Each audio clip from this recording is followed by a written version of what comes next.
E se você tivesse o poder de mudar o futuro? Por onde você começaria? Acabaria com a fome?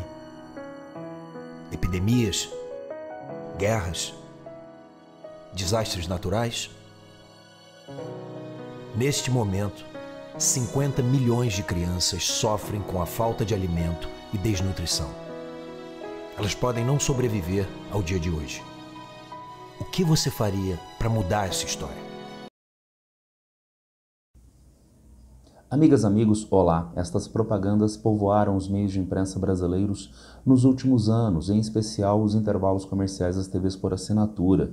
Mas por que agências da Organização das Nações Unidas têm feito essas propagandas de arrecadação de fundos no Brasil e em outros países? É o que nós vamos tentar debater no nosso vídeo de hoje. A crise financeira, a crise de recursos da Organização das Nações Unidas. Para nós debatermos este primeiro tema, nós precisamos primeiro pensar em como se formam as receitas da Organização das Nações Unidas. Eu tirei daqui do site da ONU e o dado do relatório de 2022, que é relativamente recente e é paradigmático para nós entendermos a formação das receitas da organização. Nós encontramos aqui contribuições voluntárias básicas, 8% do total, 6,1 bilhões de dólares em 2022 no total das receitas da ONU. É dentro destas contribuições voluntárias que aparece o nosso videozinho, tá legal? Mas não apenas, feitas por Estados-membros, organizações ou doadores privados. E esses recursos podem ser utilizados livremente pelas agências, tá certo? Então não há uma vinculação do uso destes recursos, tudo bem?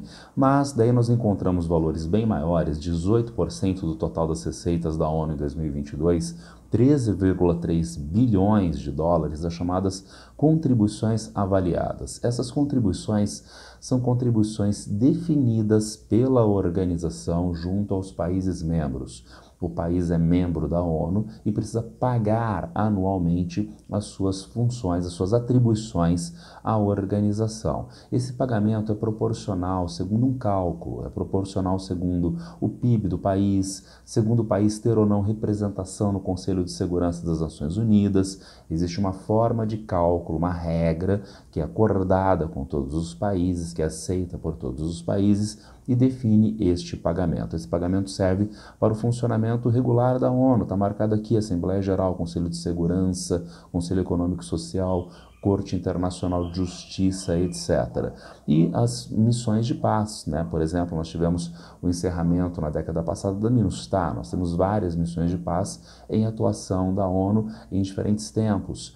Então, essas missões de paz também têm recursos vinculados a essas contribuições avaliadas. Mas vejam que nós encontramos a maior parte dos recursos da receita da ONU em 2022 vindo dessas contribuições destinadas, 67%, 49,6 bilhões de dólares. E o que são essas contribuições destinadas? Doações vinculadas a projetos específicos, setores ou regiões, conforme estipulado pelo doador. São voluntárias, mas com uso restrito. Exemplo, somente para a educação de meninas do Sudão. Então há um país que faz uma doação, mas essa doação é considerada uma doação destinada. E por quê? Porque ele tem essa preocupação específica da educação de jovens meninas no Sudão. Então a ONU pega esses recursos, tem a agência, a Unicef, que vai direcionar esses recursos especificamente para essa função. E nós vamos retomar um problema relacionado com essas contribuições destinadas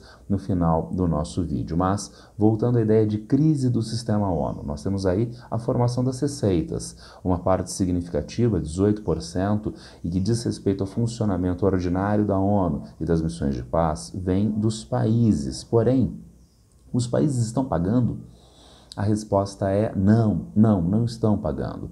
Nós encontramos as duas maiores economias mundiais da atualidade, os Estados Unidos e a China, que deveriam ser os maiores doadores da ONU, com as maiores inadimplências no cenário atual. Os Estados Unidos com 1,14 bilhão de dólares em débito com a organização e a China com 619 milhões de dólares. Esses dados são variáveis. Esses dados a gente encontra com valores diferentes em diferentes fontes, Porque, vejam, a própria China, ela contesta esses valores. Então, em diferentes fontes, a gente encontra diferença nesses dados. Mas, em geral, nós consideramos que sim, Estados Unidos e China são dois dos maiores inadimplentes não pagadores das suas contribuições anuais para a organização. A Argentina também, em grave crise econômica, está devendo 370 milhões de dólares para a ONU. O Irã também sob sanções internacionais, devendo 67 milhões de dólares. A Venezuela, sob sanções internacionais, sanções bancárias e em crise econômica, está devendo 43 milhões de dólares para a organização. Nós temos, portanto, os países inadimplentes. Bom, nós estamos falando do Brasil, né? Então, nós estamos aqui no Brasil, tá certo? E o Brasil está inadimplente? Muito importante. Frequentemente nós ouvimos da dona imprensa falando de superávit primário que foi atingido em governo Bolsonaro. Agora, notem bem, você é uma pessoa e você está devendo no banco. E de repente você diz que está sobrando muito dinheiro ao longo do mês. Mas, e você pagou o crédito pessoal, tá certo? Não, você resolveu não pagar o crédito pessoal e por isso que está sobrando dinheiro, tá? Aí fica fácil sobrar dinheiro, né? Quando você não paga as suas obrigações, tá legal? Você não pagou o aluguel, você não pagou a conta de água, a conta de energia, e daí sobra muito dinheiro. É o que o governo Bolsonaro fazia, por exemplo, com as instituições internacionais, com as obrigações internacionais. Nós ficamos em débito com o Mercosul, nós ficamos em débito com a Organização das Nações Unidas.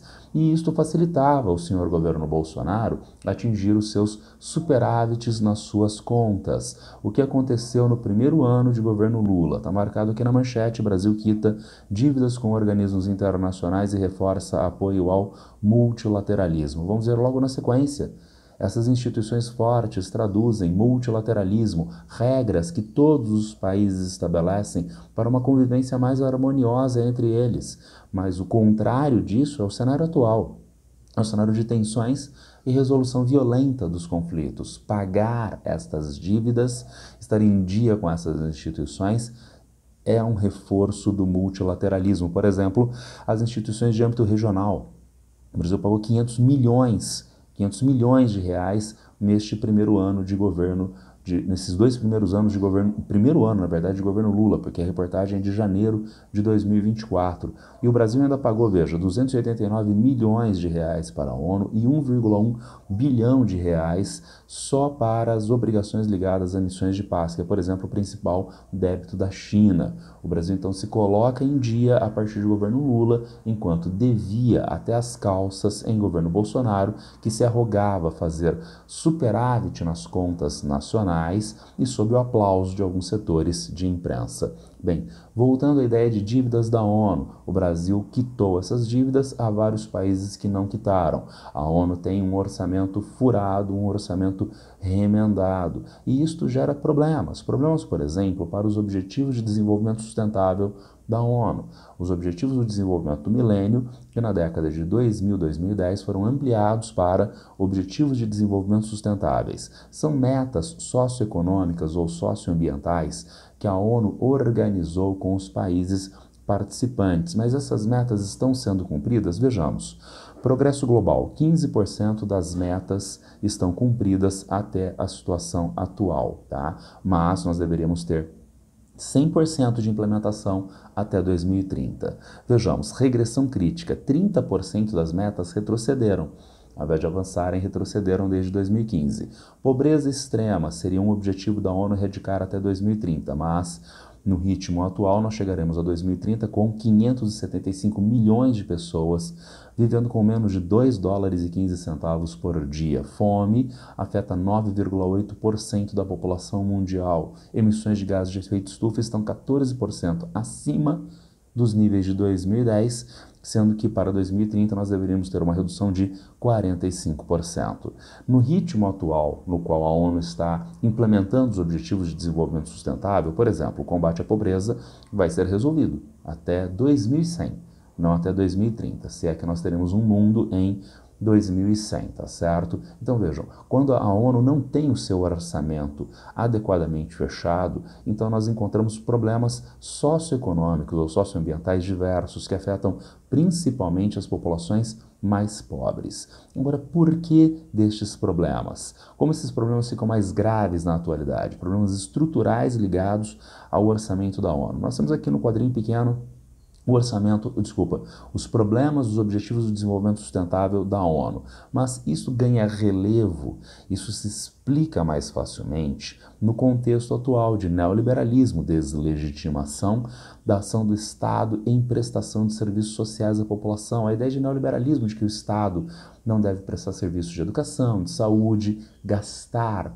com isso, deve passar essas atribuições para esse ente mágico chamado mercado, mas o mercado não cumpre essas funções com vistas às necessidades sociais que acabam se tornando mais graves, problemas mais graves junto à população. Mais ainda, crise econômica em diferentes países ou em escala mundial, crise na Argentina, crise na Venezuela, mas crises em escala mundial, como a crise de 2008, como a pandemia de 2020 e 2021. E notem, a pandemia é um problema sanitário, mas ele interage com as características inerentes ao neoliberalismo, a deslegitimação da intervenção do Estado na economia e agrava os problemas, tanto econômicos quanto sociais. Além disso, nós encontramos no cenário atual crises políticas, conflitos civis, como por exemplo a Guerra Civil do Sudão, nós encontramos guerras entre países, como é o caso da guerra da Ucrânia.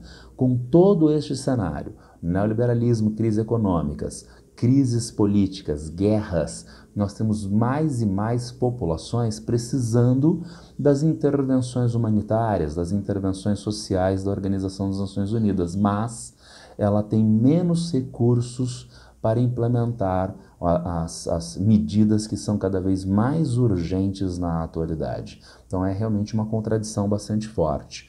Mais ainda, nós temos no cenário atual, dialogando com o que eu acabei de falar de multilateralismo, uma tendência de rompimento do multilateralismo, que é evidenciado em aumento de conflitos em escala mundial, como guerra Rússia e Ucrânia, como Israel, nas suas várias frentes de combate, frequentemente, em quase todas elas, atuando ilegalmente no cenário internacional, conflitos civis em Mianmar, na República Democrática do Congo, no Sudão. Resultado, a ONU precisaria implementar mais missões de paz, missões de estabilização, como, por exemplo, eu já falei para vocês, a MINUSTAH. Há toda uma série de críticas ligadas a essas missões de paz da ONU, a ideia de que missões que tenham uma base militar ou uma estruturação principalmente militar não resolvem os complexos problemas inerentes a uma determinada região, países em conflito, países em guerra civil.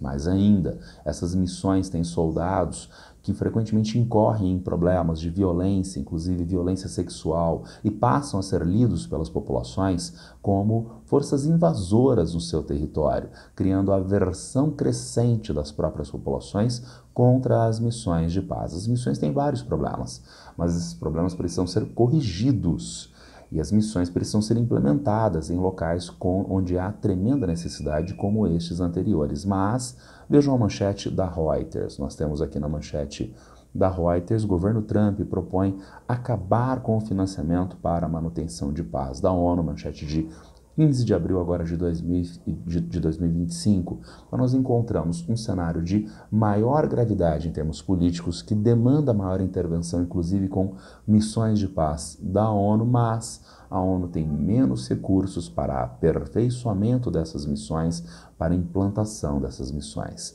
Por tudo isso, é necessária uma reformulação econômica administrativa da organização. Eu sei disso e Antônio Guterres, o seu secretário-geral, também sabe. E por isso ele lançou, do ano passado para este ano, especificamente em 2025, o projeto ONU 80, UN 80, ONU 80. Nos 80 anos da instituição, a ONU de 1945, uma reforma nas suas estruturas administrativas, nas suas estruturas econômicas, que aponte para um melhor uso da organização, para que ela possa fazer mais com menos recursos que estão dados na atualidade. Há quem diga criticamente, fazer menos com menos. Vamos pensar de uma maneira otimista, fazer mais com menos, e a gente vai averiguar nessa parte do vídeo que sim, isso é possível. Então, a ONU identifica problemas estruturais ligados ao orçamento, e a iniciativa ONU 80 atua principalmente em três eixos fundamentais. Quais são esses eixos fundamentais? 3 frentes. A primeira delas é melhorar a eficiência e eficácia interna da organização, reduzindo a burocracia, transferindo funções para locais de menor custo. É muito caro manter pessoal, é muito caro manter infraestrutura em países como os Estados Unidos, como o Reino Unido, como a França. O prédio da ONU em Nova York é caro pra caramba para se manter. Manter pessoal em Nova York é bastante caro. Então, a transferência de algumas dessas funções para as regiões onde elas são de fato necessárias e onde o custo de manutenção deste pessoal e dessas infraestruturas é menor, como, por exemplo, o escritório da ONU em Nairobi, no Quênia. Daí a ideia de enxugar custos e manter as mesmas atividades é uma primeira frente de atuação. Mas nós temos uma segunda frente de atuação, uma terceira frente de atuação. Antes disso, entretanto, nessa lógica de eficácia, vamos dar uma olhada como a ONU pode enxugar determinados gastos que hoje são inadequados. Na lógica de eficácia e eficiência, mandatos de antigas operações de paz que estão em desuso, que estão subutilizadas na atualidade. Dois exemplos, a UNTSO, Supervisão de Tréguas, e a MINURSO, que é para o Saara Ocidental. A ONU poderia enxugar, tá? E no limite eliminar estas duas agências, esses dois mandatos de supervisão de tréguas e para o Saara Ocidental. Vocês podem pensar, entretanto, mas espera aí, supervisão de tréguas é uma coisa importante? Mais ainda, Saara Ocidental, as tensões entre Saara Ocidental e o Marrocos não foram resolvidas. Então, como a ONU poderia eliminar essas duas instituições? Simples.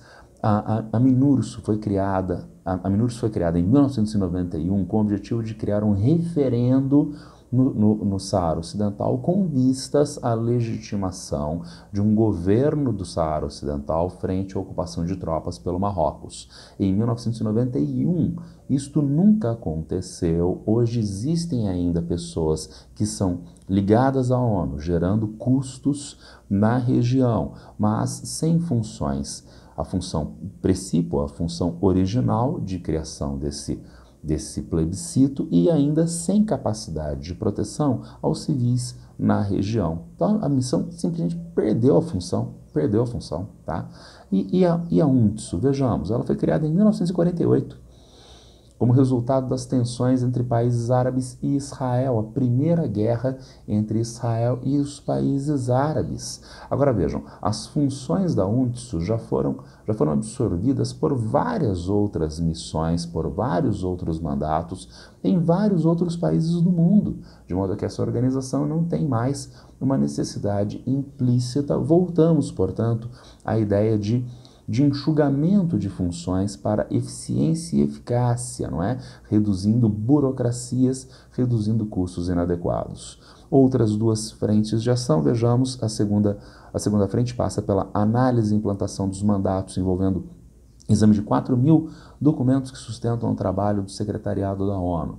A ONU tem escritórios em vários países do mundo, frequentemente para atividades que são mínimas, atividades que envolvem um financiamento relativamente pequeno, comparativamente até ao custo de manutenção do escritório e do pessoal dentro deste país. E, portanto, ela poderia fazer uma revisão destes escritórios, desses mandatos em diferentes países. E ainda a terceira frente, uma análise de mudanças estruturais e realinhamento de todos os programas da organização. Notem que essas três frentes acabam dialogando, procedimentos administrativos morosos e a duplicação que estão a ser alvo de revisão. E mais, o segundo e o terceiro passo, a segunda e a terceira frente, eles todos acabam dialogando então com problemas estruturais da organização no que diz respeito ao seu funcionamento. Vamos tentar esmiuçar isso um pouquinho melhor. Vou dar um exemplo para a gente ilustrar essa situação. A Alemanha, por exemplo, doa 50 milhões de dólares por ano para programas de saúde mental. Veja, é só de saúde mental lá da Ucrânia. Mas, voltando para o nosso gráfico do começo, nós temos aqui esses 50 milhões de dólares da Alemanha entrando no contexto dos 49,6 bilhões de dólares de 2022 de contribuições destinadas. Então veja, é uma contribuição da Alemanha? É, mas ela tem que ser utilizada especificamente para a saúde mental na Ucrânia, na relação com a guerra da Ucrânia implementada pela Organização Mundial da Saúde. Mas a OMS atua na Ucrânia? Atua. E a atuação atual da Ucrânia pode estar vinculada, entre outros, à saúde mental? Sem dúvida alguma. E, portanto, nós temos uma sobreposição de funções. Daí nós poderíamos ter um uso muito mais inteligente desses recursos se eles fossem direcionados para a Organização Mundial da Saúde, que fizesse a gestão desses recursos, entre outros, para o problema de saúde mental. Daí a necessidade de a ONU focar na sua missão e não na proliferação de projetos. Então, não um projeto a mais. A Alemanha financia mais um projeto da OMS lá na Ucrânia, mas o ideal não é o bem-estar da população, a segurança e bem-estar da população ucraniana. Então esses recursos são direcionados para esta finalidade geral que a ONU, a partir das suas diferentes agências, passaria a organizar. Isso parece simples, isso parece óbvio. Então por que não é feito? Não é feito pelo seguinte: as contribuições destinadas são o maior volume financeiro da ONU, como a gente viu no gráfico pizza inicial, no gráfico setorial inicial. E daí aparece um problema de competitividade dessas agências. Unicef, Acnur, OMS, FAO, PNUD, entre outras, disputam estes recursos. Esses recursos não vêm de contribuições necessárias dos países, vêm de doação de países ou empresas ou ONGs, né, de modo que essas empresas entram numa disputa por esses recursos, uma competitividade entre as agências da ONU. Isso não gera um problema apenas de captação e uso geral de recursos pela ONU, isso gera um problema do próprio funcionamento das agências. Porque se a agência precisa captar recursos em competitividade com as outras, ela precisa mostrar para os doadores que ela usa bem esses recursos. E ela não mostra que ela usa bem na atividade fim, ela mostra números, ela mostra um marketing de boa utilização. Como, por exemplo, eu sou a agência que fez mais kits distribuídos para as crianças e adolescentes, eu sou a agência que fez mais aplicativos de smartphone para utilização pelas populações, e assim por diante. Mostra dados, mostra números, não mostra uma realidade de fato. Então, há uma dupla perversão. Primeiro, a competitividade entre as agências. Então, uma que precisa de mais pode ficar sem esses recursos, e mais, a maneira como os recursos são implementados estão ligados à ideia de uma mostra ao mercado para a captação de mais recursos e não à própria atividade fim. E, finalmente, a lógica de projeto com nome e sobrenome, tá? Projetite chama alguns, tá? Uma doença dos projetos, projetite. Então, eu sou a Alemanha, eu quero dar 50 milhões, mas eu quero a minha chancela, eu quero a minha bandeira, eu quero o meu nome no projeto. Eu não quero que seja só um projeto da Organização Mundial da Saúde, eu quero que seja um projeto da Alemanha na Ucrânia através da Organização Mundial da Saúde. Sem isso eu não faço a doação. Dentro desta lógica de países buscarem nome e sobrenome de projeto, então nós passamos a ter um volume maior dessas contribuições que são destinadas e, consequentemente, isso faz com que haja um uso menos adequado dos recursos da organização.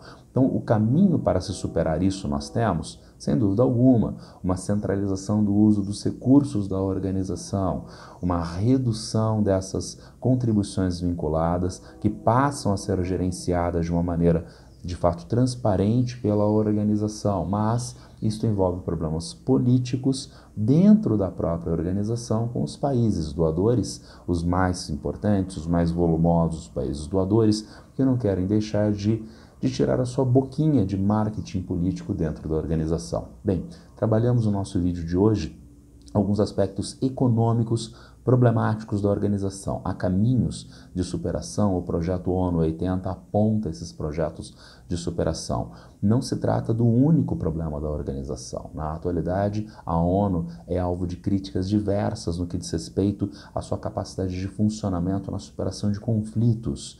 Isso vai ser objeto do nosso segundo vídeo sobre a Organização das Nações Unidas e a sua suposta crise na atualidade. Hoje fechamos com o orçamento e as receitas da ONU, um problema grave da organização na atualidade. No nosso segundo vídeo, as estruturas de intervenção da ONU no cenário político internacional. Bom, é o nosso tema para hoje, o orçamento da ONU. Quem tiver alguma dúvida, algum problema já sabe, é só me encontrar a qualquer tempo nas redes sociais. Abraço para todas e todos e boa sorte.